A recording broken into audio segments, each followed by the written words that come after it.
Good evening, afternoon, morning, wherever you are. Welcome to Tales of Myth and Mayhem, and again, our game of Fallout. It never fucking changes. You know the drill. Hello, players. How are you doing? Hello, players. Hello. We're doing fine. Good, not bad. Okay, let's get back into things. So, there has been a battle inside, well, outside and inside, what used to be the Boston Public Library in the heart of the Commonwealth wasteland. Our players successfully liberated Cassie Gusler, Stupid Jim, and Knight Maxie, who had all been variously captured by what appears to be the remains of the Sisterhood of Pain. You killed them, and now the people are free, and you have since moved over. While spread out looking for the documents you went there to claim, you are all gathered in Reading Room B of the library, where sitting in front of you on the desk is what you came to find. You have found a bunch of papers next to a stack of books. Amongst those books they have titles such as The American Constitution, The Idiot's Guide to Government, and various other textbooks explaining how pre-war governments worked. Amongst the notes, you have found notes like a piece of paper that is basically sort of appears to be like a springboard or like scrap of various ideas, and underlined in thick pen there is a sentence that says, "Not like what they did before. Look around. That shit clearly doesn't work." And amongst the papers you have found sort of a list of various things, a list of various things that a Commonwealth provincial government should be, written in two very distinctive different forms of handwriting, as if the paper was sort of worked on by two people. And amongst them you find another piece of paper which has written on it sort of preliminary agreements and deals that would need to be in place between Goodnember and Monofonto. That has been signed by John Hancock, giving his John Hancock, as it were. And a squiggle, which you can only assume is Monderosa Jones's signature, the now deceased former leader of Monofonto Towers. Amongst all these papers, you have what you need to prove to almost anyone who would know Monderosa Jones's signature that he was indeed friendly with John Hancock and they were working on this plan. You're standing there with Knight Maxie, who says, because I'm assuming at a different point you've sort of mentioned to him that this is what you were looking for, this is what you were to find, and he says, "In that case, if you're talking with the leaders of them, I need to talk to them immediately." He's now not in his armor at this point. You're basically seeing in front of you a ghoul, essentially, with a bunch of like circuit boards poking out of his head. He has left the power armor as the Sisterhood took the fusion core. He is now just standing in what remains of a Brotherhood of Steel jumpsuit that they would wear whilst using power armor. But yeah, he's just asked you. He's just basically said, "I need you to take me to them immediately. I have to talk to them." When we're going back with this stuff, you could probably come with us. And that's what I will do. If I'd known that you were in contact with them, I would have said before. On my way here... No. Sorry, that's later. I was looking for a way to stop the robot, stop the forge entirely.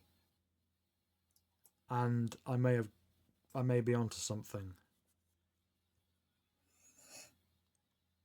I need to tell them about that. Have you told them about the forge? Have you told them what I told you?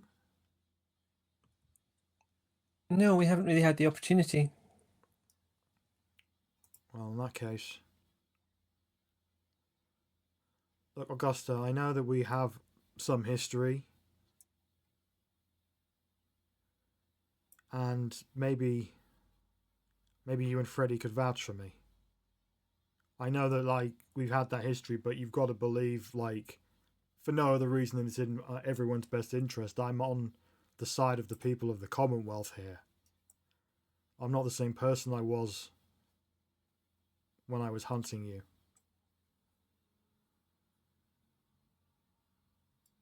In fact, where is Freddie? Freddie isn't with us anymore. What do you mean he's not with you anymore? He left? Very literally, yes. Oh. He did. He's quite dead. I'm sorry to say. Freddie made a bad decision.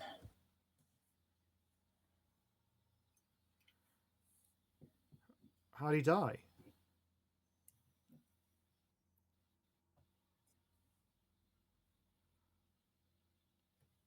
I think he was shot, but I didn't actually see it happen. Right. He was trying a new negotiating tactic. Didn't work out. Okay. Damn. You know, I said that we were even, but I was kind of hoping that we'd be able to. It doesn't matter. Look, please just take me to the leaders of Good Neighbor and Monofonto. We need to just gather our stuff a bit first and gather our people and gather. I mean, we just. All these people have just been. I'll wait for you outside. He picks himself We'll up be there. and he leaves. It won't take long, I hope, but we do need to get moving. Yeah. All right, he's now left you in the room where all of these different papers and books are stacked on the desk. Stupid Jim is there being uncharacteristically quiet, and Cassie is there with you as well. What would you like to do?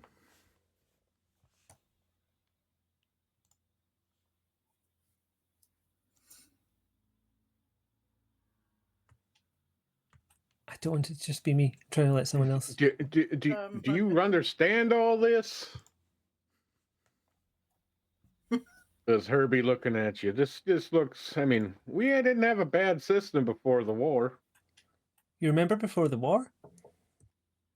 Yeah, I was there when they dropped the first ones. Of course. You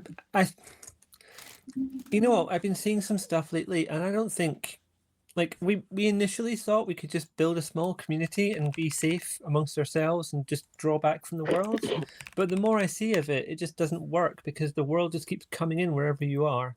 And maybe this is the best thing to do, is to try and make a better system that works for us now, the way things are, rather than copying the one from before the war or just fighting everyone.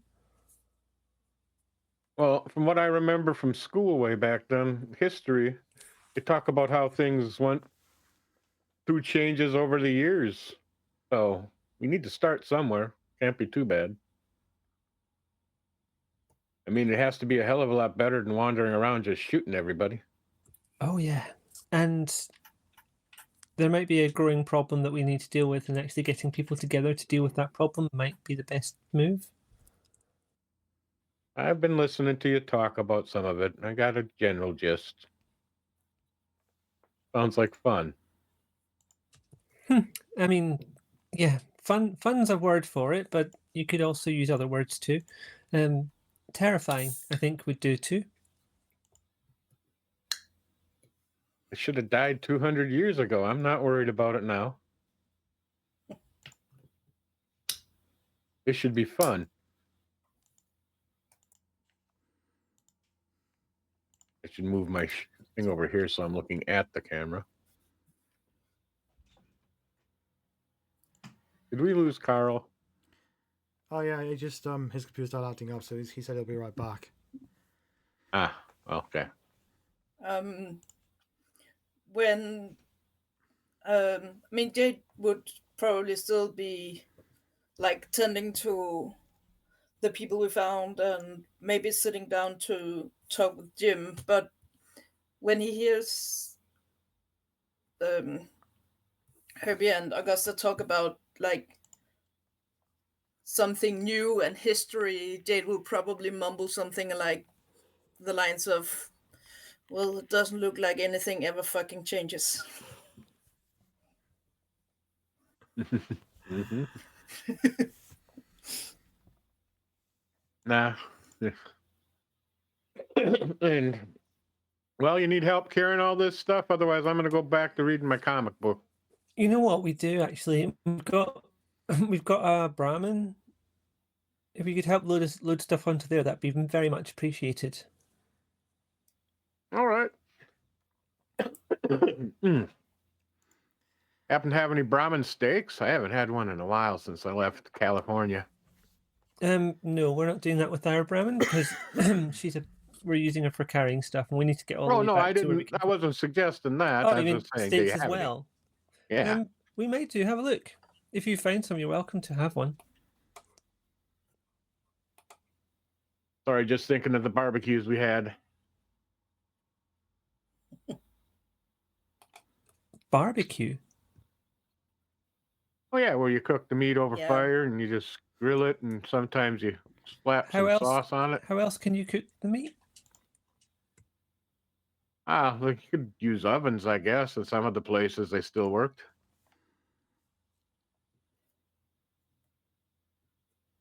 That stuff I've only read about in textbooks. Or You're a cook it, vaulter. or eat it raw if it was the right sort. Yeah, see, he remembers. Oh, now we lost two. This reminds me of a Doctor Who episode where everyone talks to each other via video chat, and then one at a time people started just disappearing, and it was because of a big bad monster. I hope we're not in some kind of Doctor Who apocalyptic scenario, because that would be getting in the way of my day. Yeah, that would interfere with a lot of things I have planned. All right, we got one back. Yeah, Have to rehook them up. Just need to reset so the change reflects, so people can see you. D. All right, everyone's back and everyone should be able to be heard. All right. So, Jade, you said that you wanted to talk to stupid Jim. Yeah, just to like see how he's doing and stuff like that. I made medicine roll for the wrist, but if I remember correct, the medicine roll for psychological damage is a bit different. Oh, that's a different thing entirely. So I'm going to say that you've done the treating of people, and various people are just sort of waiting outside, waiting in the entrance and stuff, sitting around. Herbie's friends Elsa, Isabella, and Reese are sort of seeing to their cargo delivery that they were on. The supplies they had were sort of taken by the Sisterhood of Pain, and they've sort of been getting them back and reloading up their cart and what have you. And so, as people are sort of gathering their stuff, the group are gathering these bits of paper. You approach stupid Jim, who is sat in the corner of reading room B next to Cassie, and Cassie's just trying to get him to talk, and he is not saying much of anything. What would you like to do?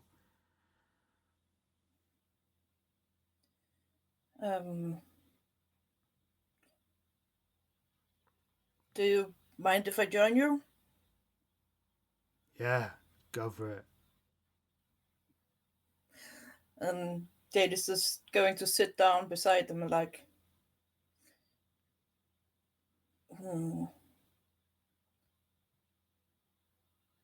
What's going on, Jim? Or what happened? What's going on?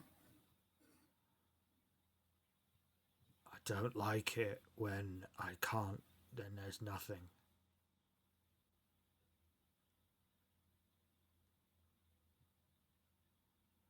There was nothing in there. Just me, just stupid Jim.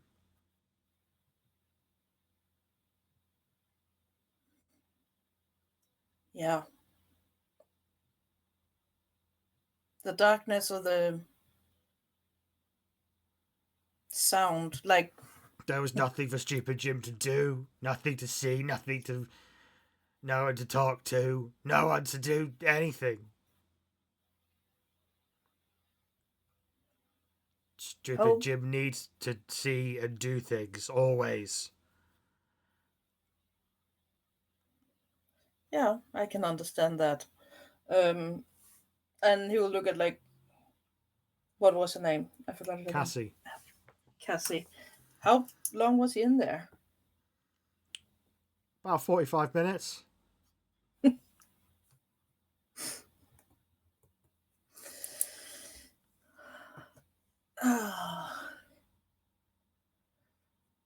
Like, we weren't really here that long at all. We were just trying to find blueprints or information on whatever Diamond City was before the war. See if there was any plans for us so we could sneak in and get my parents out. Good idea. Did you find anything? Well, the problem was that stupid Jim didn't really know how to read.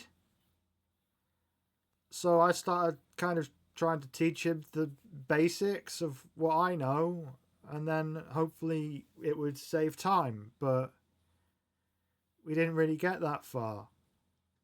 Stupid Jim says, I got half of the letters. That's honestly impressive, Jim. At that point, I would like you to do a roll. Yep.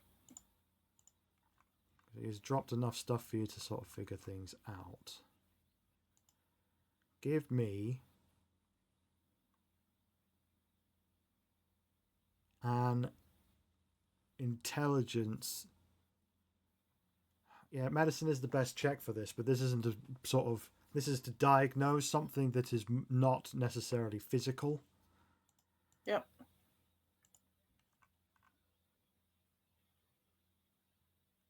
So intelligence still not perception? I'll go with intelligence. It's higher, but just to... Yeah, like, you've perceived what you've perceived. It's all pretty much out in the open. This is about remembering certain things in regards to your medical training. Oh, yeah, you nailed it. You absolutely nailed it. Based on what Jim has told you about how he always has to be doing things and how he doesn't like it when there's nothing,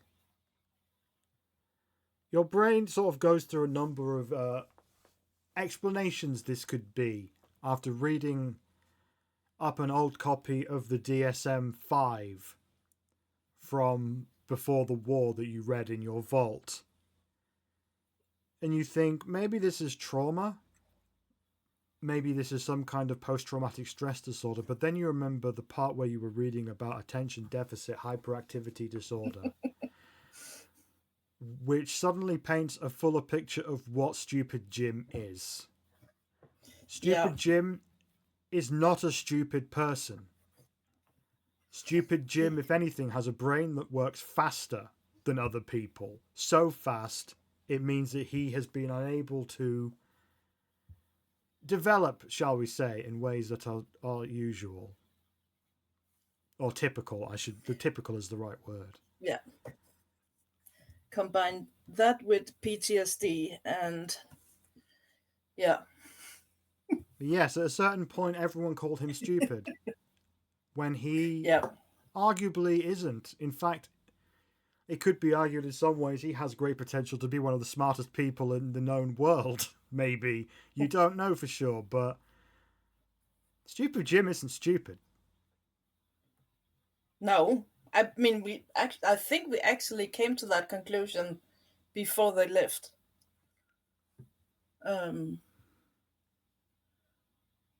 Yeah, I'm just saying that now Yeah. you know pretty much for sure that this is Yeah. not a case of stupid Jim being a stupid Yeah. person. You have a name Um, for it. You have a vague understanding of a potential treatment, or at least something that could help. But So now I have to really put that line between in and out of game up. well, in the old books that you read, you knew that like there is certain if you had stimulant medication Yeah. in a lower dose that could assist him. You also know that you don't have access to those specific meds from the pre-war, but with another roll, give me another intelligence medicine roll, this time with a difficulty of 2. But yeah, I was just about to say, actually, that's up to Jim. If he wants that or not. You said another medicine intelligence, right? Yes. Let's see. Oh, Got bingo. Is medicine a tagged skill? Does that mean that you get a critical success?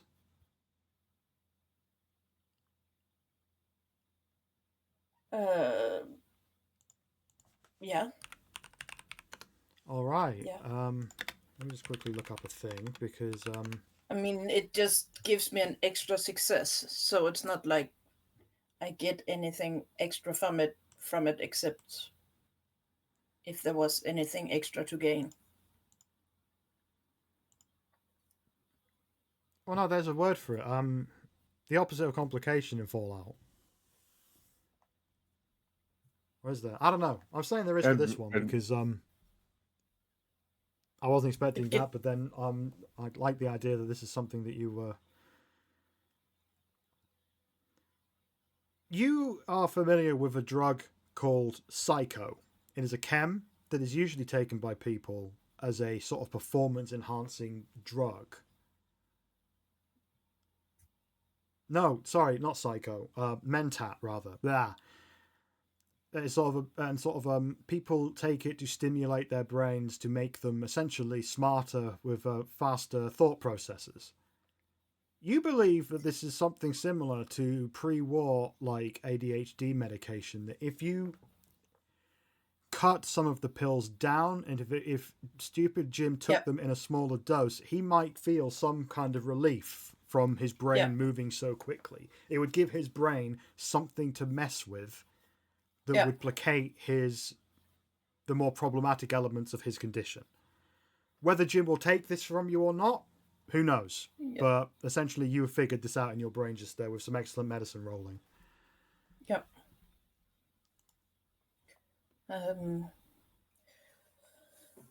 So, Jim, listen, Jim, I'm pretty sure I know what's, well, wrong, because wrong isn't the right word. And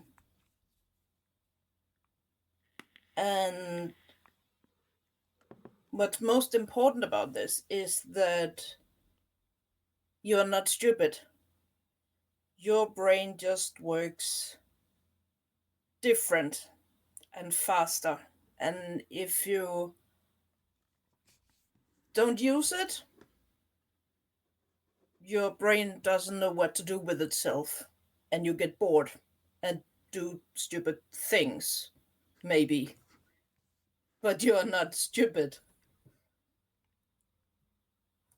I know of a drug that might help you to relax a bit and Stupid Jim likes drugs. I like chems. Small doses, Jim. Small doses. You're saying if I take a chem in small doses, I feel better? Because I take chems in large doses and I feel a lot better. That's dangerous because then you get addicted and that's bad for your body. Cassie looks at you and then nods and says, "Yeah, Jim, That is very true. You know my situation. Yeah, yes, Cassie, no chems, never chems, bad chems. Chems bad for Cassie, but chems good for Jim. Not necessarily, because what is most important is that you realize that you're not stupid and start to use all that brain power you actually have to do something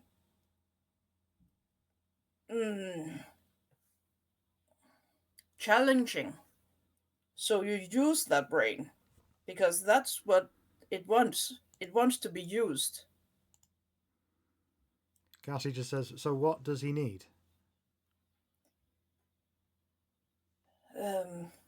I just said it. Mentats. That's what they are.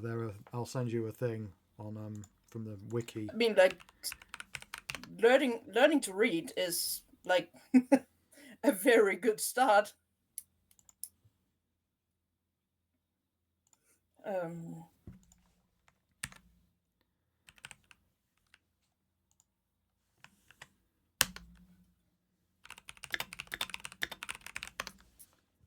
I'd send you all the info on Discord that you have that Jade has in his brain that Catherine, for understandable reasons, may not.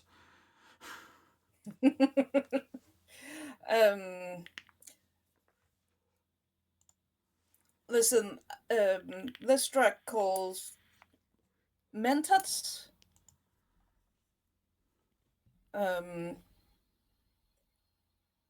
Could help you settle down a bit and maybe make it easier to take in information and learn how to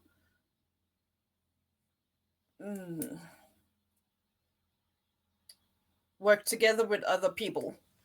That sounds good. People too slow for Jim. Way too slow. Exactly. Cassie says, but those are like, they speed up brains. Like, that's why I took them. You saying that in low doses they do the opposite to Jim? That doesn't make any sense. It's because in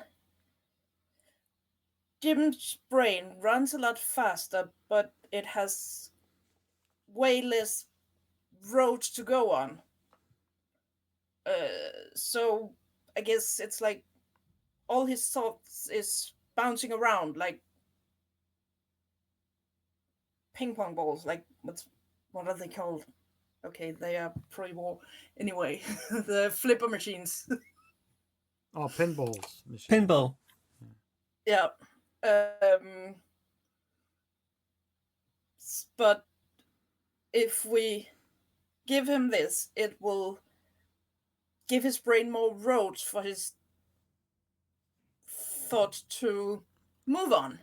So that will slow him down a bit because his thoughts can actually find places to go instead of just bouncing around. But if you take them, your brain will get way too many roads to move on and get confused, if that makes any kind of sense. Stupid Jim just says, Jade's wearing a smart coat. He knows things. Let's do it. Let's get Jim some chems. And Cassie just says, all right, but maybe you can go and Jim see Dr. Malibu and Good Neighbor. That's where you're heading, right? You're heading to Good Neighbor?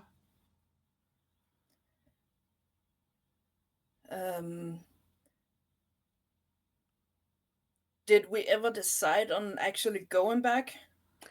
We have to take this back to them, or otherwise what's been the point? Well, yeah, I just thought one of the other were. Yep. We'll go wait outside and see, and you can decide where you're going, and then we'll figure it out from there. But thank you, Doc. That's... listen, Jim, let Cassie handle your meds, right? So it don't goes bad. Oh, no, I can't do that. I was reading a book about all of this stuff yesterday when we got here. I'm in what they call recovery. Yeah. And it has Sure. these 12 things I need to do. I don't think I can be around Chems, No, but you know, of if course. Chems make Jim feel better, he could handle it, right? If he is not stupid, he could do it. Stupid I'm Jim. sorry, Cassie. That was my fault because I should have known that. Oh, it's okay. Like, I didn't know this is a thing until I found this book, and she pulls out a copy. This a partially burned copy of a book that just says the 12 steps. She says, "I'm only part way through, but it's a really good read. I'm surprised that more people aren't into this. But anyway, yeah, we'll wait for you to figure things out, and come see us outside if you're going to Good Neighbor. It'd be nice to go along with you." And she picks up Jim. He's still a bit shaky, and they walk out, leaving you four alone in the room. Carl, Jade, and Augusta, you are there now with a new person. A ghoul who is very good with a machine gun. Minigun, I should say, rather. It's not to be sniffed at in this environment. So yeah. The floor is yours. Currently sitting there reading a comic book as he waits for you to tell him you said you want him to lift and carry, so he was waiting. Well, we do want to take our stuff out, and there's all these guns lying around that we were going to steal, I think. Like, they had a lot of machine guns. Did we already take those out? From that, you gained 6 double-barreled shotguns. I should have written this down, but yeah, I should have written this down. I remember you telling us at the end of the last session how many guns there were and how much ammunition there was, and it was significant. Yeah, it was something like 48. Yeah, I think it was 48 shotgun shells. Yeah, I did. I sent the list afterwards last time. There's a list on Discord. I'll find it after the session and republish in the Discord so people can see what you got. But you basically got a whole bunch of leathery armor stuff. Like, on paper, it's got the stats of most leather armor pieces, but this is a rather kinkier version of what leather armor usually appears as. Well, I mean, an important thing in battle is the element of surprise. Yes, that is very true. But yeah, you got a bunch of double shotguns and a bunch of leather armor. Well, the less armor you appear to wear, the better your armor class in a lot of video games. So. Yeah, but only the ladies. And only from like 10 years ago. It's weird. Video games have seem to have sort of addressed that issue in recent years. I haven't. That tells you how long it's really been since I've played a lot of video games. There's a trick you can do in Elden Ring, but I'm not going to go into that just now. There are still sexy ladies and things, but they're sexy in a way that kind of makes sense, rather than in a way that is like, oh, this is a 14-year-old boy's fantasy. Like, not to say the 14-year-old boys have bad fantasy, but you know what I'm saying. Anyway. So we gather up all the guns and ammunition. You gather up all of that stuff. I apologize. You've gathered up all of this stuff. You've gathered the various bits of paper and a couple of the textbooks. It's important we keep the document we came for somewhere safe. Maybe I'll keep that on me, or I'll pass it to Jade, or even to Carl. Yeah, so that's a document which is like a sort of partial agreement that has been signed by both. And maybe we should put the document on Tumu under the mini nukes. Don't mention the mini nukes in front of Sergeant Flowers. He seemed a bit eager. So let's cut things to outside, where you've put everything away that needs to be put away. You have basically tidied up everything in the Boston Public Library. Outside, you can see that Stupid Jim and Cassie are sat on the steps leading up to the main door. You can see that Herbie's friends, I need to scroll up to find their names. Elsa, Isabella, and Reese are standing there. They're smoking cigarettes. They've been patched up by Jade.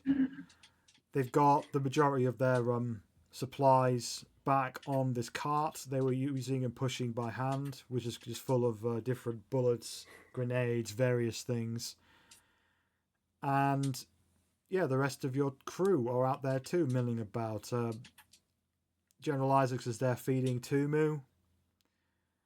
Olivia is standing there, looking at the world, and still very new to her, still taking in all of these various places that she absolutely has walked through day after day after day in her everyday life pre-war. Nick Valentine is there. He is talking to Cassie a little bit. And as you walk out, you hear him say, "Well, kid, I'm sorry I wasn't able to bring you back to your parents, but at least we know you're safe." Oh, by the way,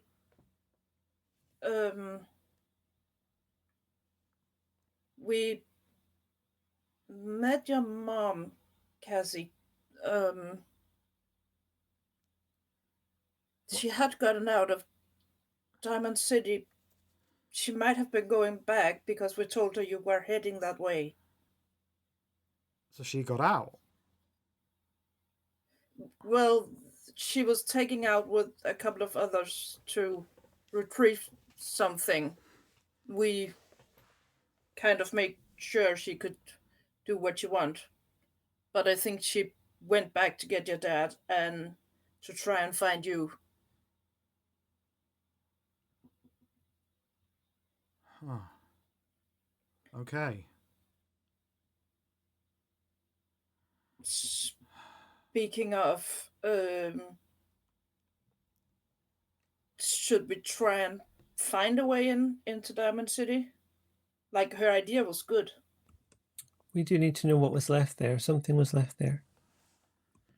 I mean, I want to save my parents. That's very true. But I know that we didn't find any obvious way in. We didn't get that far. I was honestly just focusing on making sure that stupid Jim would at least be able to identify like what we needed at the very least, which he wasn't. Like, no one... Oh. Turn my phone onto silence. Apologies. That was weird. No, go away.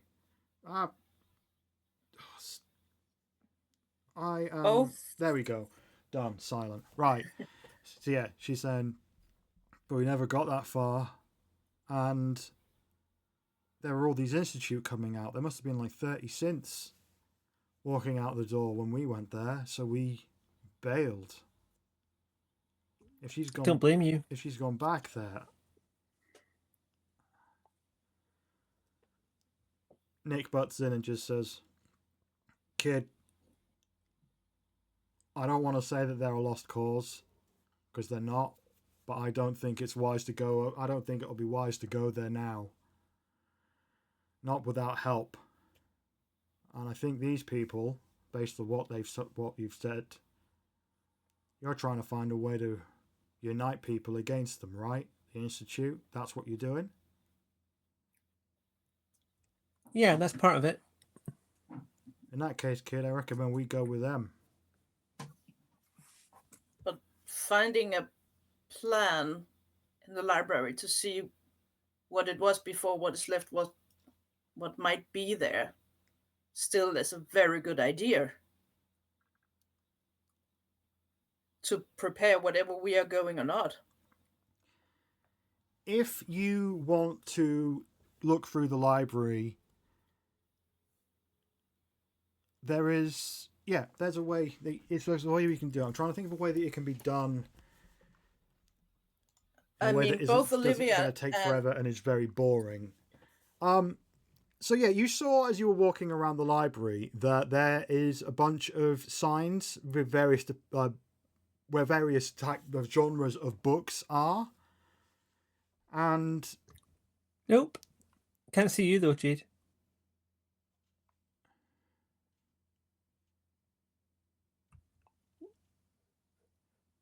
Hello? Can you hear me now? I hear Michelle. Cool. So whatever reason, Kat, you just like went off for a second and then you came back. I don't know what that is, but you seem to be back now, so... But yeah, so the best way to do this in a manner that is relatively quick would be there's 2 rooms to the library, as you could see. I'll bring back the library map so that you can see. Where is it? There it is.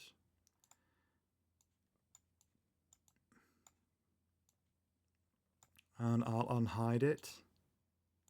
Okay, what I'm seeing in chat is that the streamers can't hear Jade now. Okay, I might need to that is weird. Kat, can you speak? Oh, I need to redo the audio thing for your window. For whatever reason that cut out. That's what the problem is. It's fine, this happens. This is streaming. I'm learning. Well, My just, camera to went fix, tiny on to Friday. I fix didn't all know. the roboting issues we had, I figured out a whole new way of doing things my end, but that means that if somebody does drop out, like leaves the Video Ninja, I have to set them up again because it forgets. So, Kat, speak now. Yep, I'm right here. Yeah, that should... Okay, the chat should be able to hear that now. The chat should be able to hear you now. I've sorted that. Okay. Thank you. But yeah, inside the library, what was I doing? Yeah, okay, there's the map I'm just revealing. What about... Let's see. Okay. So let's change to the map view. There we go. So right now you're outside the library. If you check on Roll20, you might need to do a refresh, but essentially that is the library. In Library 7 and 8 on the map, that is where all of the books are in the library, essentially. And they're sectioned off, and in the entrance you saw that there is a directory saying like what genre of what books there are. And you know that Diamond City was some kind of sports, sport arena of some kind. Depending on how much you know of pre-war society, Jade, you will absolutely know that this was a baseball stadium. Carl and Augusta probably wouldn't know that off the top of their head, but you're a pre-war person, Jade. You know what baseball is, or was. And Olivia is too. Yeah, so you're able to discern that this is basically something you'd find in the sports and leisure section, which is in Library 7. So you want to go there and do a perception survival check and see if you can find any information on Diamond City. Give it your best shot. Survival, not science. Not science. Survival I'm using as a stand-in for survival is okay. For like basically memory stuff. Yeah. Okay. Because you're hunting for something, you are seeking something out. And other players, if you wish to do this too, you are more than welcome to do the check. Perception survival. Right now, Freddy's out there stroking the fat boy and looking at the missiles that is on Tumu. Yeah, so while various folks are inside the library looking through all of these stacks of books and doing their survival checks. Oh yeah, Jade, you easily find it. There, we can just do this now. So you spend a couple of minutes looking through the different stacks of books. Augusta doesn't really know what she is looking for. She isn't really that familiar with the concept of baseball. It didn't really come up a lot in her vault. It's not really come up in post vault life for her, because baseball is no longer America's favorite sport. Because there isn't any, really. But yeah, Jade and Carl very easily find a book called The History of Fenway Park. And as you open it up, you see that what is unmistakably pictures of Diamond City pre-war. Okay. There's many pictures of various baseball players playing, various pictures of the facilities, and inside are maps. Like maps of Fenway Park throughout history. Various, where you see on there various entrances and exits. It's very vague. Like a it's sort of a cartoony version, like the Boston Red Sox mascot is in the corner, pointing out different things with little information bubbles. Pointing out, but essentially you see a number of entrances, exits, emergency exits, and have a vague plan of what you basically have a map of what Diamond City is, and ways in and ways out. It's not a blueprint by any means, but it is something. I was just about to say, what about blueprints like from public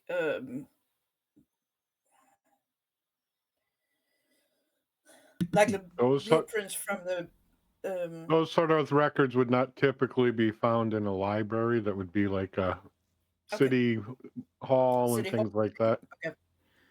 You have Yeah. that thought. or So equivalent of that. You might find some floor plans, like the picture maps of what each level has, where the bathrooms are, where the concessions, the doors, like he's saying, how to get the various levels. But stadiums are pretty basic. Yeah. Okay.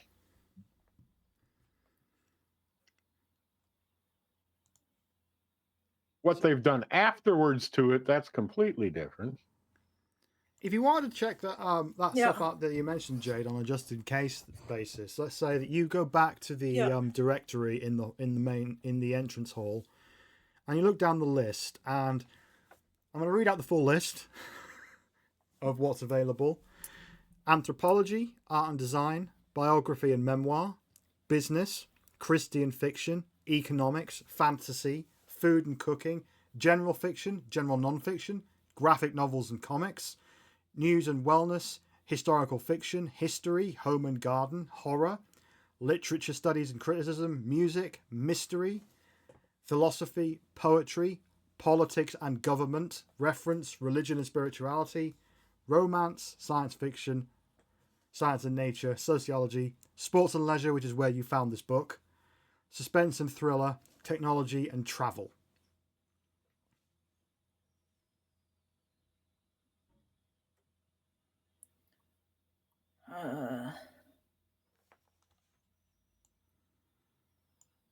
Like, The none of thing those that- things necessarily spring to mind as No. obvious areas to look, but if you were to give me an intelligence roll of some kind, I could maybe, or if you were to spend a luck point, I could give you a point in the right direction.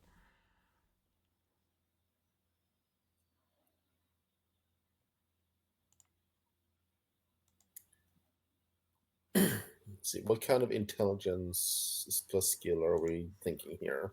Well, that's the difficult part, because I don't think that there is necessarily a skill that equates to library stuff. That's why Imagine them not putting that in Fallout. That's why I went with science before, because it's like you know what? reading, knowing stuff. That is Yeah. probably the Yeah, closest. Yeah, like to information honest. science. Science, academia, looking through things. So yeah, make a science perception or a science intelligence roll. Carl. Carl is not very educated, though he is smart. Yeah, So- Carl's particular form of smarts does not necessarily relate to Libraries. academic library stuff. So a lot of the phrases you see on this directory, you don't entirely know what they would relate to. If you were told or found out, you would take that information very quickly. You would learn very fast, but it's just not stuff that you would encounter. Whereas Jade very much succeeds, and I think my prayer to the dice and pixie gods worked. yeah, Nice. so you figure that the best chance for finding a blueprint or something, or some kind of information on the structure that goes more in depth to the book that you have, the history of Fenway Park, that'll probably be found in the politics and government section. Admit more around like the history of sort of zoning laws and various things that the people of Fenway Park would have needed to at various points make adaptations to the stadium or otherwise build it in the first place. Like that'll probably be your best bet. But again, the chances of you finding anything you're looking for in this library, not high, because like Tim just said, a lot of that stuff would be in a completely different place that may not even exist anymore. Yep. But if you want to have a look around the politics and government place, you can do another survival perception check and see if you can figure anything out. Or if there's another test you'd like to propose that makes sense, propose. Hmm. I think perception survival. Let's go with it. 3 successes. I'm on a roll today. But you have to use them because we're maxed out. Oh crap! I'm muted, and I know I am. I don't hear Michelle. I know, She's yeah, I muted. was muted, and I knew I was. I just couldn't find the button to unmute. So I'm going to use the button on my microphone in future because I know what that is. It's right here, but it will make this sound. When you hear that, I'm muted. Okay, so you look through all of the different things on this bookshelf, and there's massive gaps because a lot of these books were raided, you presume, by Monderosa Jones and John Hancock as they were trying to read up about what various governments were before the war to learn what not to do when making their new government. But there's a lot of there's a lot of stuff that would appear mostly useless to you, but there is some stuff. You find a record of various Boston City Council meetings, a sort of history that was written by somebody called Harold Jenkins. You open this book and you see that he worked as a clerk in pre-war Boston for many years. And as such, he was present for a lot of different meetings where it came to deciding how the city would function. He was kind of on the front lines, from what he claims, between the mayor's office and local government and the federal government. And it's all quite long and boring. But as you flick through, you stumble upon a page which reveals that at some point there was a plan to build a vault under Fenway Park. And that work had even been started, but had been but had been halted by a historical society who argued that Fenway Park should not be, the word that is written down, molested with. And Harold Jenkins writes that he found that and this chapter is particularly about things which he found very annoying and frustrating in his time as a clerk. Because the way he argued it was, he essentially writes out that this is really silly because if there's bombs falling, Fenway Park's a goner anyway, so what does it matter? But essentially from this you learn that there may well be an entrance to an underground area around Fenway Park where work was started. You don't know where. It does not say. Because again, this is written from the perspective of Harold Jenkins, a man who was just doing paperwork in his office. You get the impression reading the book that he was a very angry man who had a score to settle. By writing this as a sort of tell-all book. Yeah. Whistleblower? Sort of, yeah, but from what you can gather by the looks of it, it didn't get very far because it ended up on the bottom shelf of the library in what was possibly the wrong section for it. Like, it's kind of government related, but it's not really the same as any of the other books here. Wow, this is a deep cut. I did not expect you lot to find this thing. I wrote all this stuff out thinking that no one's ever going to figure this out. That no one's ever going to find this bit, but you did, so fair play. Well done. This is one of the things that I didn't think was ever going to see the light of day. So good for you. Well done. I'm more impressed you wrote a detail like that and thought of it. To be honest with you. For sure. Well, I figured that it would be something that would be easily missed, but I thought it'd be quite nice and quite a little cool thing if you did find it, which is what I was hoping for, and it did, and you did. So good for you. Well done. Anyway, well, I'm impressed with the details. Thank you. So the question now is, because someone is having a brain working better than mine in Discord, when seeing this name, did you intend for for us to go, I have seen this name before? This is very much a different Harold Jenkins. The Harold you have was born post bombs falling. He told you when you first met him that he used to be a trader out of the hub on the west coast, and he was there like 130 odd years ago. Like, he was human 130 years ago. So he was Okay. born on the West Coast. He was born, I think Okay. it was the hub. People like Lore Fiends of Fallout will double check that on the wiki, I'm sure, and tell me I'm wrong. But I'm going to say for now that it was the hub. But where he was born on the West Coast doesn't really matter. I'm just being a nerd. He was from that area, so and Okay. born post-war, so it is not the same Harold. Okay.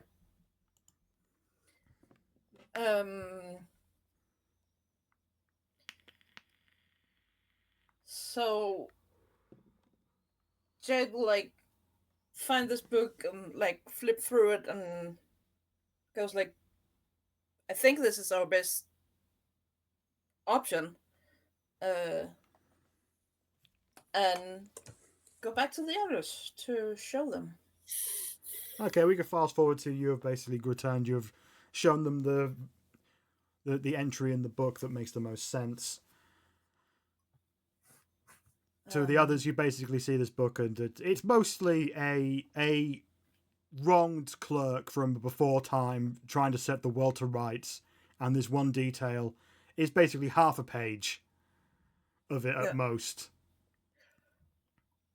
I'm just going to I don't know, set the stage, because I wrote you a long message before, but the Yeah. other players doesn't know that even through all the time we have been in this library, even though Jade is like doing his part, doing all the medicine, like helping you carry, looking after this book, he still seems to be a bit off, not all there. Like his focus is very much on the library too, and he's quite quiet, even more than he normally is. Just so the rest of you know.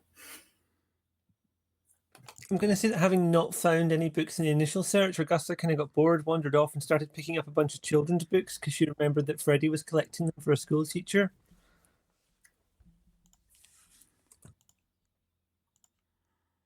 Okay. As you do that, you find this is something that I didn't prepare for, that I should have. I was there making up details for things that I didn't think. I just thought this would be a fun extra bit of thing. I didn't realize it was going to find anything. You go to the children's shelf and you see a bunch of books, Hardy Boys. You see a bunch of different books. Silver Shroud for Kids is the name of a series. It seems to have a bunch of entries all about a detective of some kind. You see a bunch of Grognat the Barbarian, obviously. Stacks and stacks of Grognat the Barbarian comics. You see stacks of war comics, sort of like pre-war propaganda of American heroes fighting the Chinese. That's going to be quite hard for her to stomach, I think. But yeah, you find basically... Herbie would have taken a lot of those already. It's what he reads. There's again massive gaps in the shelf, which you can only presume Herbie has raided before. But yeah, you find a bunch of those, so if you want to take those with you, you go for it. I mean, I won't take all of them, but I'll take a small selection and a couple of like the more educational books, because I imagine that's what the school teacher probably wanted. Yep, so on the shelf you find a series of books starring Vault Boy. I hated those in my vault. Irritating little... Anyway.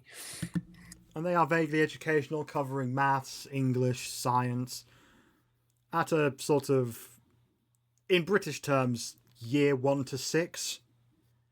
In American terms, grade. Like, what we would call primary school. That's kind of where it's, the books are aimed at. Yeah, up to about 12 years old kind of level. Yeah, that's a better way of putting it, up to like 12 years old.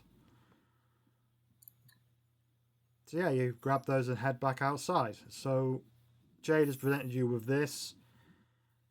You now have a decision to make of what you're going to do and where you're going to go next. You've got the Constitution that would absolutely broker some kind of peace in the war between Monofonto Towers and Good Neighbor. And you've got a bunch of other stuff too. And you've got this new person who's standing there in front of you with a lot of gun. Well, Whose Brahmin is this? I really like some of the stuff on it. How much? Yeah, I thought you might. It belonged to our colleague, but he's no longer with us. So we're going to try and keep it going because we want to take it home with us and carry our stuff. But if you want to come with, you're welcome to. Where's home? Oh, that's a long story. We can tell you on the way. Oh, you headed back to Correct, Good Neighbor, so that's where I was generally heading. Well, Me we and the- probably need to talk about that. Like, I want to try and make things right with Betsy and maybe John Hancock as well, if he'll listen. Betsy's there? Damn. Again, another long story, perhaps. Zeb come along? Would shorten our trip.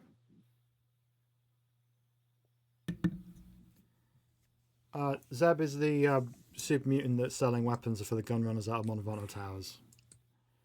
I don't think he's yeah. there. You haven't seen him since you left Montevanto Towers. No, as far as I know, he's still at Montefonto. Okay, I guess we're gonna head down there to drop this off, but that ain't too far.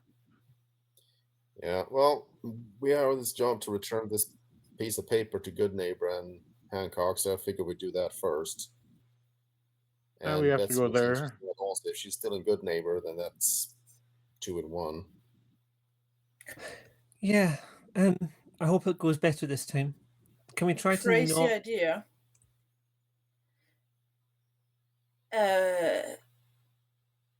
Speaking of making it up to Betsy and Hancock, would the mini nukes that Freddy threatened them with? You had mini nukes? No, we don't.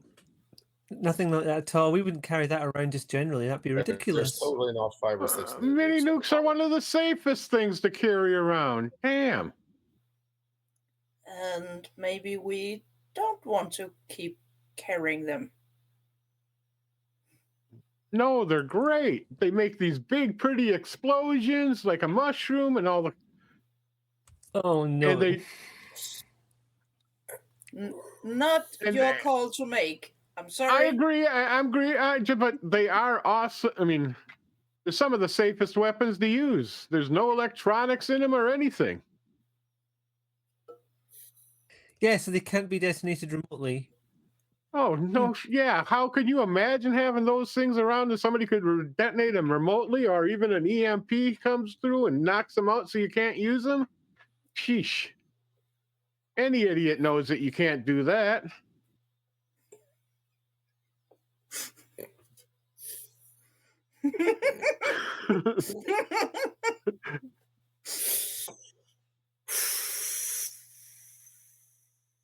Yeah, they work like mortars. You see the fat boy here? That's just a big spring that hits the pin on the back of the fat boy that launches it off by causing the explosion internally. Put it back, Herbie. Put it back right now. Fingers off. Yes, ma'am. Okay, Sir. I think we have an enthusiastic partner. Let's go to Good Neighbor. Try and figure the stuff there. We don't need to get excited about what weaponry we have or don't have right now because that did very much not work before, and I'm not anxious to repeat that process. That's my point. Do we think it would make a difference, and do we want to part with them to actually offer? No. We don't get rid of them because we might Okay. still need them. We still might need to make a hole in the front of a massive city before we can so we can get in. Sure. Oh, this is one hell of a door knocker. All right, so I could take it from that you're heading to the Good Neighbor. Does anyone not want to go to Good Neighbor? Then yes, we are.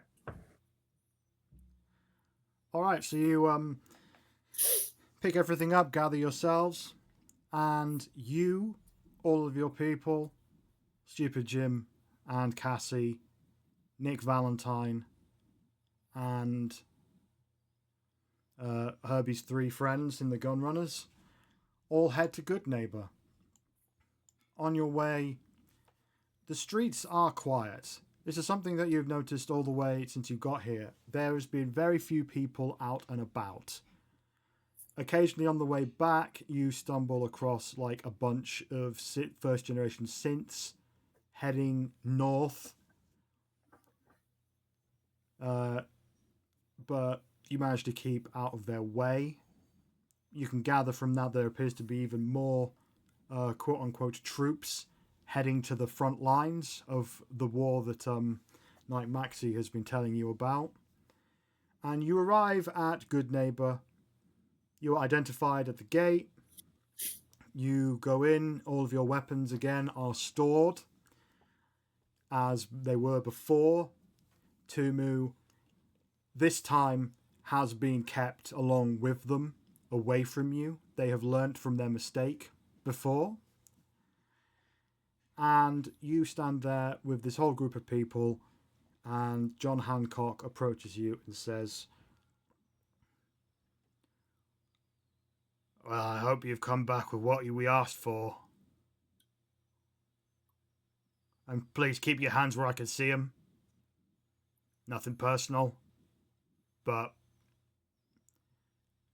I mean, Betsy did kill one of yours, and he did threaten to blow up Good Neighbors, so don't take this personally." Yeah, but please don't take this personally. Do you think it would make sense for us to come back and make all the same mistakes again? That's why I'm talking to you. Right. We got the thing. Well, give it here. Am I okay to use my hands to do that, or? All right, fair enough. I get it. Yes, you can move your hands. Okay, so I'll retrieve the document and hand it over. He looks it over and says, "This is it. You got the other stuff. You You got betcha. the Constitution and everything else. Mm-hmm. Can I have those too?" Take more documents out and pass them over too. He looks through them and says, "There's just about everything. We weren't exactly finished, but maybe we can grow something from this. Thank you." It's a hopeful start. All right. Good Neighbor is open to you. You go about, you do what you want to do. I'm going to go take this to Betsy. At that point, Knight Maxi steps forward and says, looks him up and down, and you get a faint hint that at first he's a little bit repulsed by John Hancock, but then he remembers something and drops all of that and just says, "You're the leader of this settlement?" John Hancock says, "Yeah." "Who are you?" And he says, "My name's Maxi. I tried to approach Good Neighbor before, when I used to have power armor, and you shot at me. Or your people did. But I'm coming to you for the same reason I did then. I need to inform you of what's going on up north." And John says, "This about the robot thing? These people told me something about that, but what do you know?" And Knight Maxi explains the situation up north that he told you before. And John says, and he also explains who he was and who he is now. He basically explains everything. And John Hancock just listens and then just says, "That makes sense as to why the robots left. Like, you could be crazy, but I could see from your head. Someone did something to you." He checks over the various circuitry and circuit boards in his eye. "All right. I'm going to take you to Betsy. And we'll go from there. You lot," pointing at all of you, "fucking Hey, I behave." just met these guys, but I'll do my best. And John Hancock Just met them on the... John Hancock and Knight Maxi, they walk off towards the Third Rail Bar. What the hell did you guys do to get us an entry like that? It wasn't so much us. It was more the guy that isn't with us anymore. Yep. You mean the guy who said he Yeah. could detonate the nukes? Was apologies, that was my internet being weird. I just unplugged and replugged in my Wi-Fi thing, and that seems to have fixed everything. Yeah, and we're back on stream. Hello. Yeah, so I'm fine. Thea's fine. Tim, can you speak again? You're not fine. Catherine, can you speak? You're not fine. Vincent, can you speak? All right. Everyone but Thea seems to have been disconnected. I'll do some reconnecting very quickly and get you back in. Okay, there's Kat. There's Tim. And there's Vincent. Test 1 2. Test 1 2. Yep, you're fine. Vincent, where are you? There you are. Right, Vincent should be on as well. So everyone should be back now. Everyone say a Yep, thing. I'm hearing people. A thing. Say a thing. Cap, can you say a thing again? A thing? Yep, you're all back on stream. Wonderful. All right. Cool. Ian is saying don't see, only chat. Oh, I'm hearing it off stream and I'm seeing us on stream. I'm seeing us on stream. Refresh your page, Ian. You can't hear us say that. That's the problem.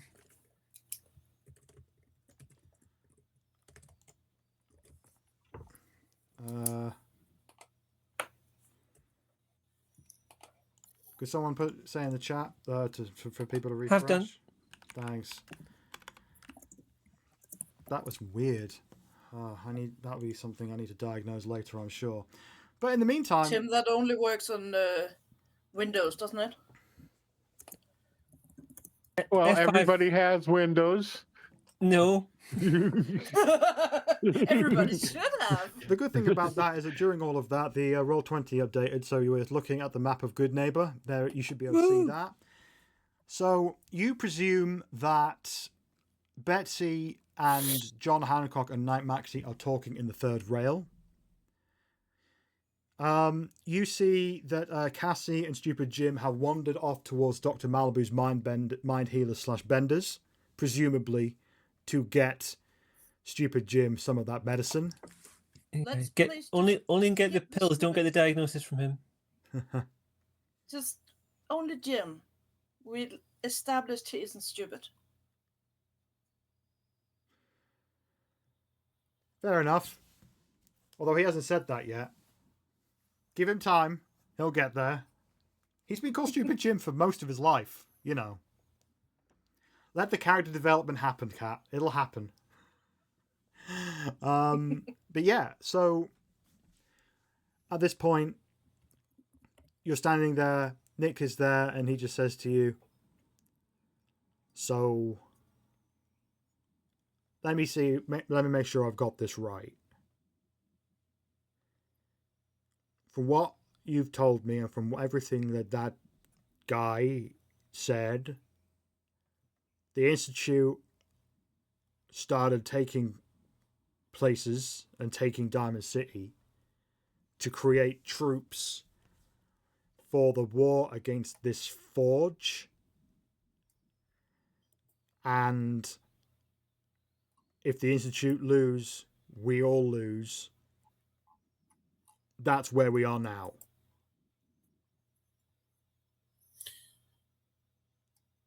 That seems to be the thing as I understand it too. The question is, if the Institute wins, do we lose? Well, I don't have any memory of the Institute. I know that they made me. When I saw it, I was a failed experiment and woke up in the wasteland with the memories of a long dead pre-war beat cop. And I used what I could remember from this man's life to make my own in Diamond City. Hey, there's nothing wrong with being the result of a failed experiment if the experiment is monstrous. Not looking hard at General Isaacs. No, not General Isaacs. I've forgotten the person. I get The person who ran the experiment. I get the feeling, kid, that you were also the result of some pretty horrible circumstances. Yeah, but yeah. Fair enough. Obviously, you kind of want to talk about that in some ways, but other ways you don't. But I'll respect that, and we can move on. The point I'm making is, my friend Piper in Diamond City, she was a journalist. I don't know whether she's alive or dead now. She was still in Diamond City when I left. I can only presume she's still there. But she had been on the case of the Institute for years, talking about how they were taking over people. For years, she was laughed at. She was the only one who saw McDonough for what he was. I've been working with her to try and find more information, but could never find any.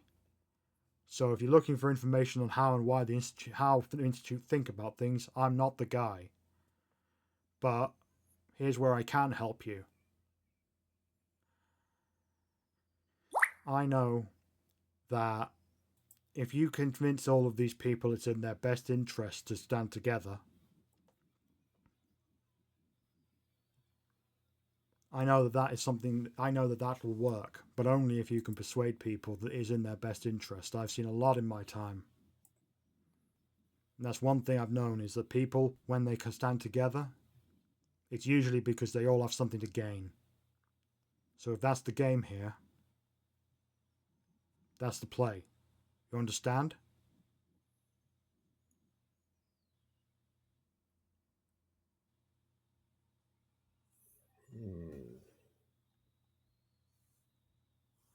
Now, saying that, I'm going to go see if I can get checked out with Dr. Amari.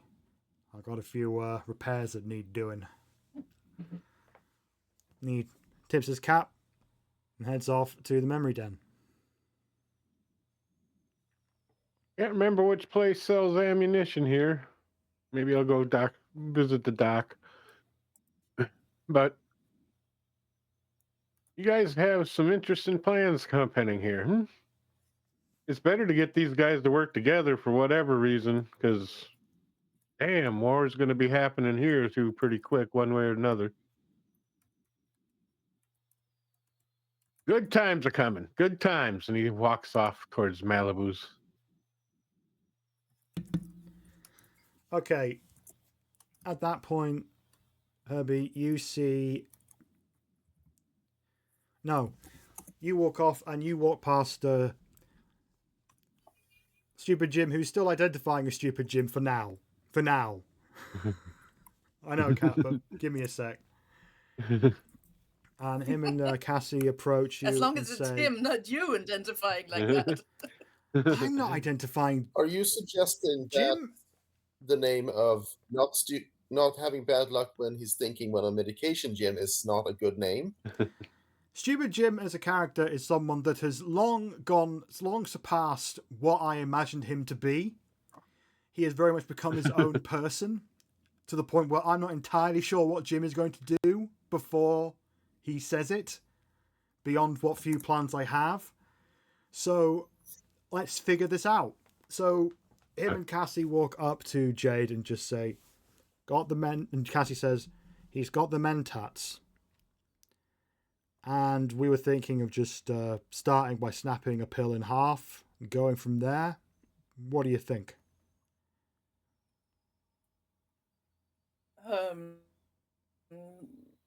How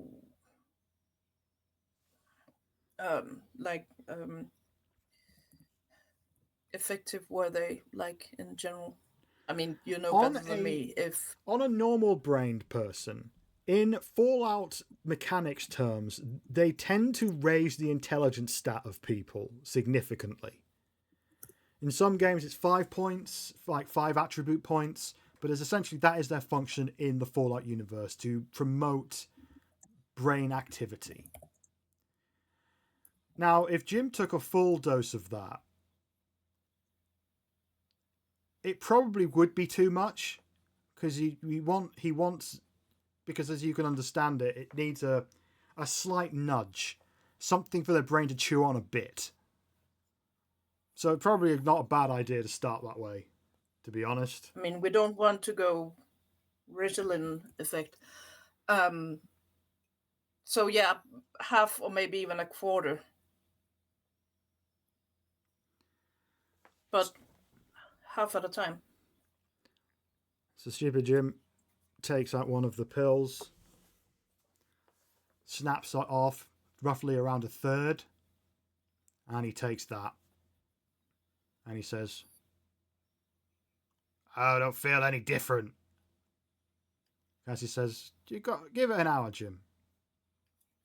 For now, let's just go and let's go and sit down and let's go to Cafe Beatrix and see if we can get some food. Yeah. And so they walk off to In an Cafe hour. Beatrix. In an hour, he's doing quantum physics. Oh. So at this point, you've got good neighbor to you. So you've got Cassie and now I feel bad for saying it. Jim are at Cafe Beatrix eating. You've got Herbie, who is at Dr. Malibu's Mind Healer / Benders with his group, with his crew. And you've got Betsy and John Hancock at Third Rail, probably. And you've got Nick Valentine at the Memory Den. So, like I said before, this is the session to basically get stuff done you want to get done and decide. Make some big choices about what you're going to do next. So please feel free to take your time. If you want to talk to anyone, let me know and we'll role play that out. But you have essentially the second half of the day here to do what you want to do. So the floor is yours.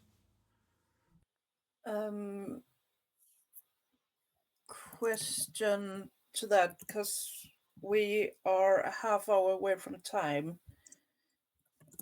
Do we think it might be a good idea to actually wait a session and do all the close up here? Nope. Okay. I think maybe to give you a hand, I can outline an idea.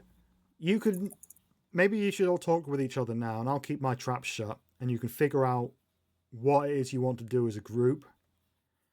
In character or out, it doesn't. Whichever way is easiest or most fun for you. You're not going to be disturbed by any NPCs for a while because it's just you standing there in the middle of Good Neighbor. If you should talk it all out and figure things out. I have, as a new character, minimal input, but as the player that's been here a while in our discussion in Discord, I actually kind of like the plan we had previously. Though we may add some Diamond City into there somewhere. Yeah, the thing from Diamond City might need to get retrieved at some point, and we've got Cassie's parents. And Cassie's also mom. there was more information that Nick just said that if we could find his reporter friend, or at least maybe their office and get stuff. But the priority, I feel like, from the way Augusta's seeing things right now, is that we can't make Edinburgh safe alone. Everything around us has to be safe as well, or we're not going to be safe, really. Yep, agreed. So we would have to make the community, I think, we have to gather here to group up and gather any more they can to resist anything that comes further. Mm-hmm. And Diamond City is kind of a buffer. As long as they leave them alone right now, they're a buffer. We need to go figure out what is our goal? What is our goal? Our goal is the chip in the end, but we need to protect everything else. Well, if we can convince people to amass against the army to the north, we might have an easier time of it trying to get into it, the city. What city are we trying? I mean, what are we trying to stop? We're trying to retrieve the thing from Diamond City, and also stop the. What is the thing from Diamond City? Michelle, there's a thing left in the seats. Oh yeah, that's the seats. Okay, that's right. I forgot about that. The court recordings. Okay. Yeah. You have the tapes. You have two leads when it comes to that. You have whatever it was that was left under the seat by the General Atomics employee whose emails you were reading. From that, there was a picture of him and his father whether that's real or just a code name for whatever you don't know, outside West Tech. So you've pretty much put together that this guy was doing like corporate espionage for West Tech. Who, Jade, you know are the people that kind of invented the forced evolutionary virus. That is a name that is vaguely familiar to you. But yeah, what actually was left under the seats, you don't know. Olivia said that the key that would decrypt the tapes is probably at Vault-Tec local headquarters, which is north across the river, which currently there is only one bridge that would let you get there, which is currently heavily guarded by the Institute, by so many synths. So yeah, there we go. Info dump for you. Okay, so that's where we have to target the mini nuke, the middle of the bridge. Okay. No, we can't take out the one bridge that's left. They can't get down here then. No. So what is the group's goal here to accomplish? To get to Diamond City to get something? To get to the Brotherhood Institute, or?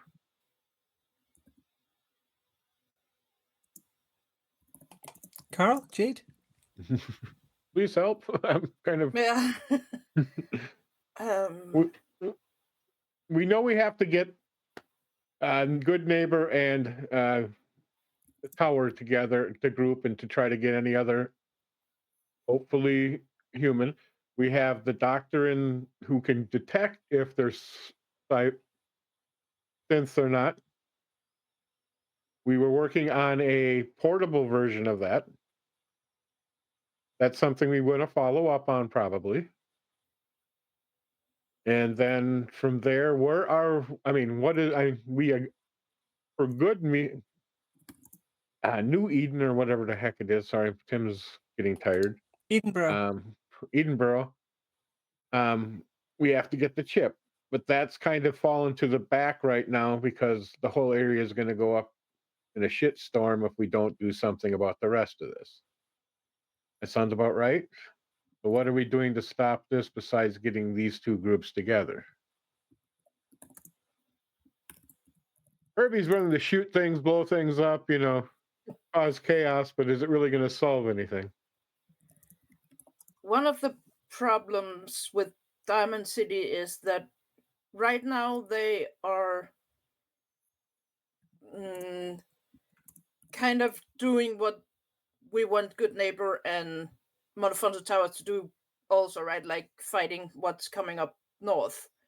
But when that is taken care of, and the way Diamond City is doing that is really not a good way. What do we know about the Forge, other than that's what they're named, and they want to take over everything? You know what Maxie has said basically, that they are they are basically various different kinds of robots, everything from Little Miss Nannies to Mr. Handies to Protectrons to more advanced robots that seemingly have gathered together with one goal: to make organic life their drones, essentially. You don't know any more than that. Maxie didn't really stop to figure out their philosophy beyond what he could glean when he was there very briefly. Because he arrived back, he was heavily wounded, he was fucked up, he was ghoulified, and he was just taken to be what he thought was to be treated for all of that, but instead they started doing things to him and he managed to escape before the full thing happened. Okay. Do we know about the signal that started this all? Yeah. And the beacon protocol thing. Is that the beacon still going off? We can't stop it until we can get to the source. Where's the source? I'm just looking for That's a tricky thing to detect until we move around detecting signal strength.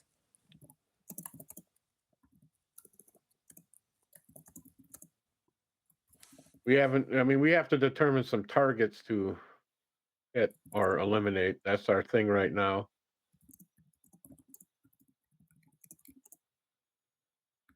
So what things do we need to do?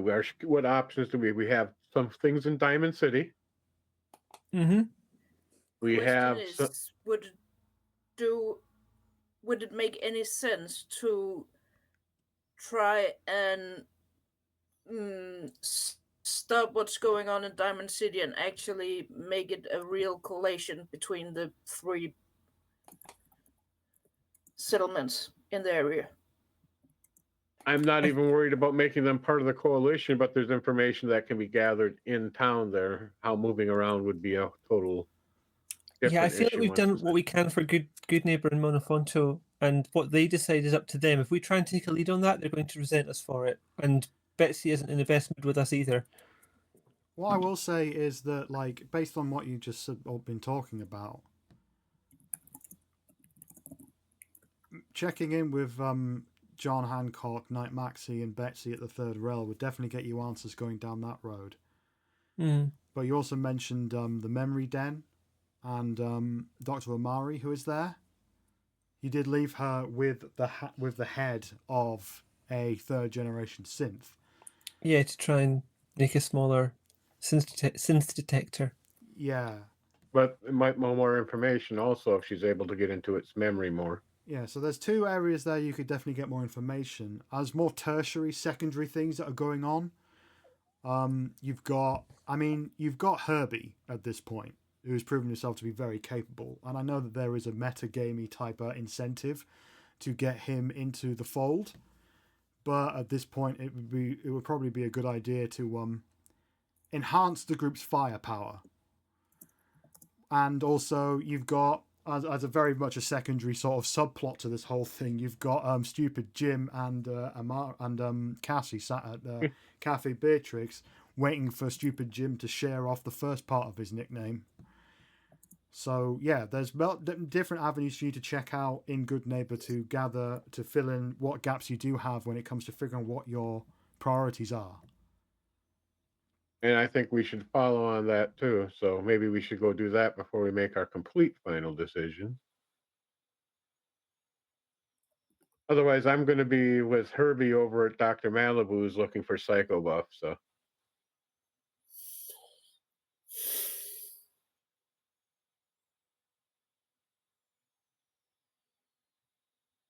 dun dun dun. Any thoughts? Anybody else?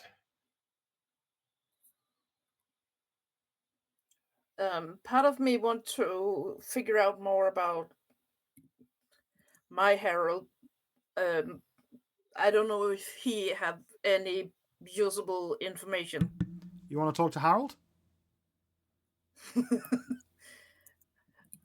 Harold the plant? What's Harold? The plant, yeah. head Again, in if the it makes sense, jar. if he have any information that could help us. So at that point, you pull Harold out of your bag, who is snoring. He's fallen asleep in your bag. So he's just right.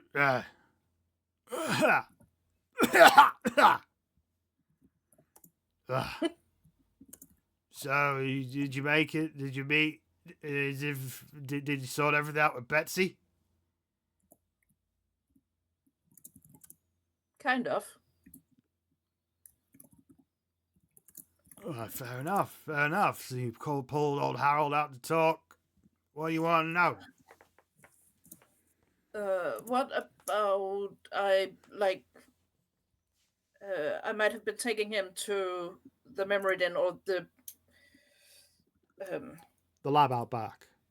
Yeah, exactly. Because it doesn't make sense to stand in the middle of the city or the middle of the road talking to him. So okay, so we got Jade going to the memory den with Harold. Carl, Augusta, where are you going, or what were you doing?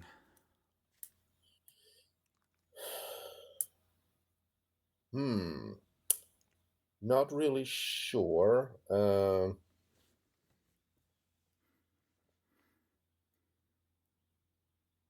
I might just tag along with Augusta for a while, actually. I tagged along with just about everyone else so far at some point. Oh. Right. I was thinking Augusta reason... might try approaching Betsy and John Hancock tentatively. All right. For what you know, Betsy took a bit of a liking to you, Augusta, in the brief time you talked last time. It had gone really well, and then it all went completely breast aloft the next day. Yeah, so it might not go as badly as you think. So Augusta and Carl, you head off to the third rail. So let's do Augusta and Carl first, and then quickly pivot to Jade and Herbie after that. So you enter the I third love the rail. third rail as a name because I've looked it up and realised all the resonance of it. Yeah. So you walk down the stairs and you see that the third rail is as it always has been. Magnolia, the singer, is in the corner, but she has long stopped singing as she is kind of looking horrified at everything that she has just heard before you got there. At this point, you walk in and Betsy and Frank, her number one guy, are looking a bit stunned. John Hancock is there sitting next to them. The Constitution and the document that proves everything that he was saying is in front of them. You can tell that at this point, Knight Maxey has just explained the full extent of the situation. And as you walk in, you hear him saying, so my plan was, when I failed to approach you all without you all shooting at me, was to head here.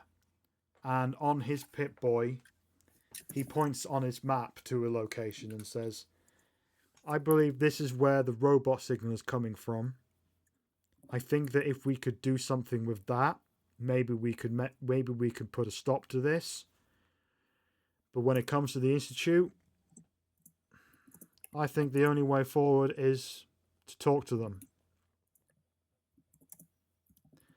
And that's where you step down after hearing that. So what would you like to do? I think hang back to a sort of appropriate break in the conversation because they've clearly just reacted to this, and that's a big deal for them because they may not have had this information before. Okay, I can continue their conversation, but at the point where either of you want to jump in and say anything. Well, I'm just kind of like, I want to stay out of the way until they're like, Augusta's so worried about pissing off Betsy further. All right, to avoid this becoming the Michelle show, I'm just going to keep acting out their conversation until either of you say otherwise. So, at that point, John turns to Betsy and says, well, one thing's for sure. We're on the same side, Betsy. Whether we form a government or not is a question that will come for another day. We need to deal with this stuff now. Betsy takes a drink, looks at her number one man, Frank, who just shrugs his shoulders. And Betsy says, I have missed Monderosa terribly, but it's only really now that I am really desperate that he was here, because he would know what to do. The Institute need to get got. I was clearly very, very wrong about so many things.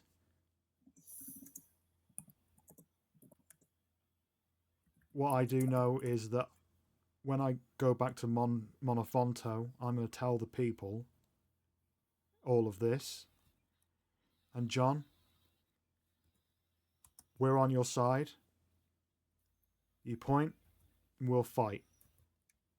And then after all the dust has settled, if we're still alive, we can figure out this government business later. What'd you say your name was? She says to Maxie. I was Knight Maxie. Now I don't know. Maybe call me Max. She says, all right, Max. We've been listening and looking for reasons not to believe you. But everything you said just makes total sense.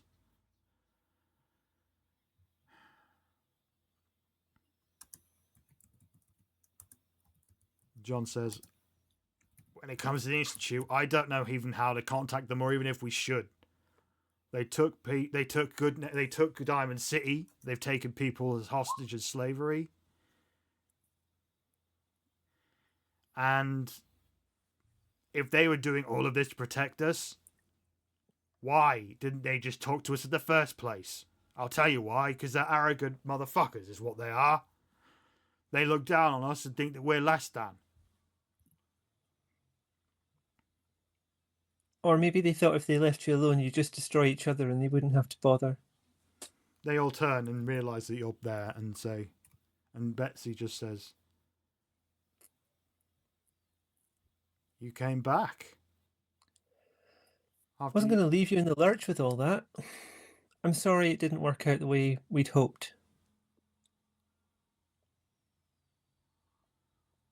Not gonna lie, takes some guts to come back after I killed your friend. After your friend tried to threatened to blow up Good Neighbor. Maybe I know you had a lot going on that night, but we tried to fix it. I tried to fix things a little bit. It didn't work, clearly, but...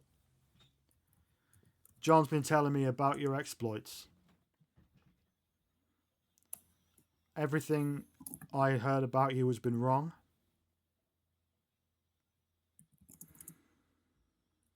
Your friend, however, was everything that I thought you were. But I heard that but I've been told that the Vault Dweller was reasonable. What do you make of all this? It feels like you're being forced to fight and you're going to need a lot more people. What about you, Merc? Referring to Carl. I think Augusta here is right.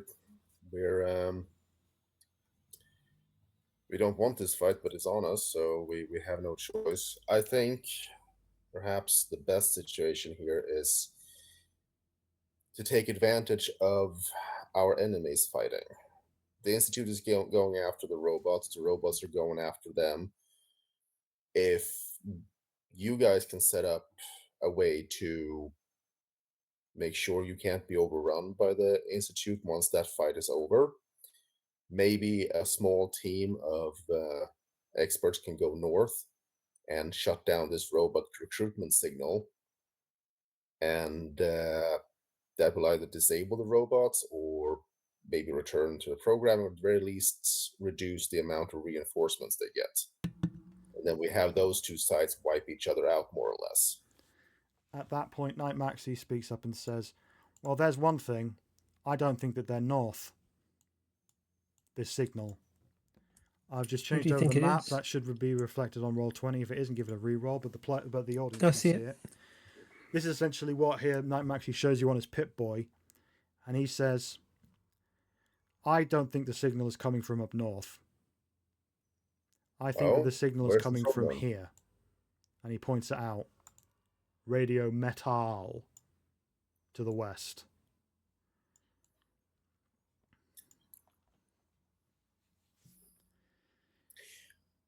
Could it be that the signal is sent there from somewhere else? Maybe. That I don't know.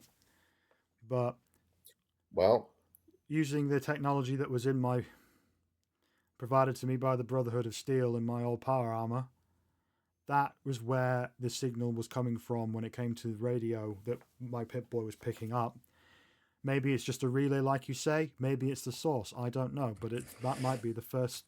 At the very least, it could be the first step in finding out. If it's a strong relay, taking it out will remove a fair bit of it. And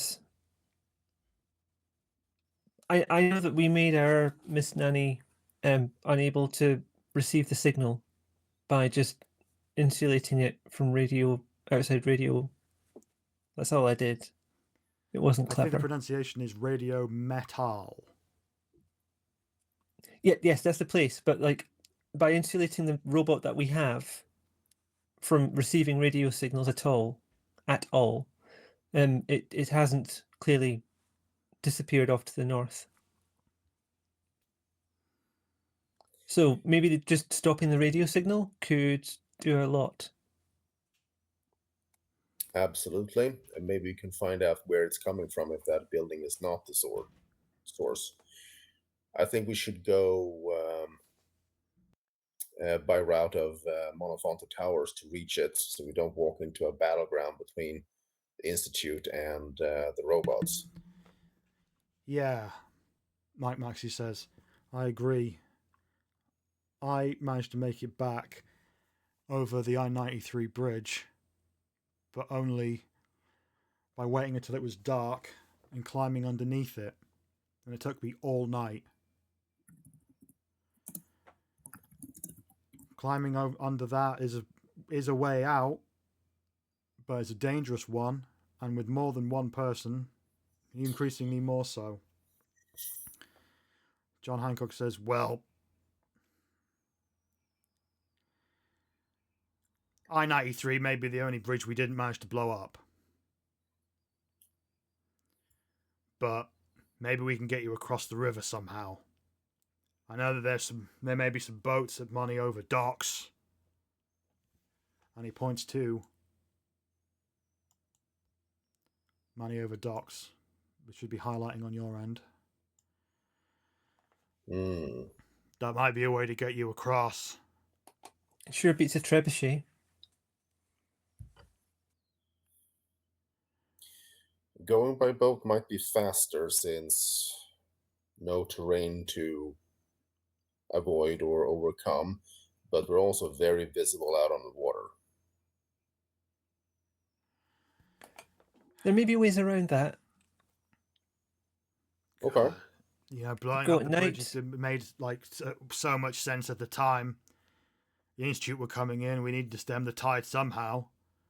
Didn't even. Well, make they're a not dent. here, so it clearly worked. Well, It was a good call.